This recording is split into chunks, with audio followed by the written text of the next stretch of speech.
मिलो नाम की एक प्यारी बिल्ली थी जो अपने छोटे से घर में खिड़की पर बैठी थी। वह बाहर चिड़ियों को देख रही थी जो पेड़ों पर चहचहा रही थी। मिलो की आंखों में चमक थी और उसके दिल में एक सपना था।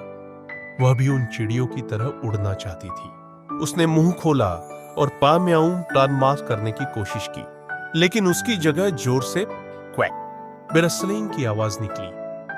यह सुनकर खिड़की के पास बैठी चिड़ियां चौंक गईं। वे एक दूसरे की ओर देखकर हंसने लगी। मिलो की शर्मिंदगी बढ़ गई और उसने अपना मुंह अपने पंजे से ढक लिया। ओह, ये क्या हुआ? उसने सोचा। पर मैं बिल्ली हूं, बतख नहीं। पेलासी ने उसने अपनी प्यारी सी पूंछ को लहराया और चिड़ियों को देखने लगी। चिड़ियों ने उसे देखना बंद नहीं किया। वे अब भी हंस रही थी, लेकिन अब उनकी हंसी में दया थी। मिलो ने सोचा कि उसे कुछ करना चाहिए। उसने अपनी आंखें बंद की और गहरी सांस ली। उसने फिर से कोशिश की। आऊं। पैरों में इस बार उसकी आवाज साफ और स्पष्ट थी।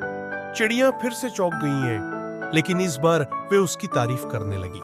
पावा, तुम तो सच में एक प्यारी बिल्ली हो, प्यास से एक चिड़िया बोली। मिलो ने खुशी से अपनी पूंछ को ऊपर उठाया। धन्यवाद बरादर, उसने कहा। मैंने सोचा कि मैं एक बतख हूं। बस सहज कोई बात नहीं, दूसरी चिड़िया बोली। क्या हम तुम्हें पसंद करते हैं जैसे तुम हो? एयर मिलो की शर्मिंदगी दूर हो गई। उसने फिर से खिड़की से बाहर देखा और चिड़ियों के साथ हंसने लगी। अब उसे पता था कि हर कोई अपने तरीके से खास होता है, चाहे वह बिल्ली हो या बतख। उस दिन मिलो ने सीखा कि आत्मविश्वास और खुशी से भरा रहना सबसे महत्वपूर्ण है। और जब भी वह खिड़की पर बैठती,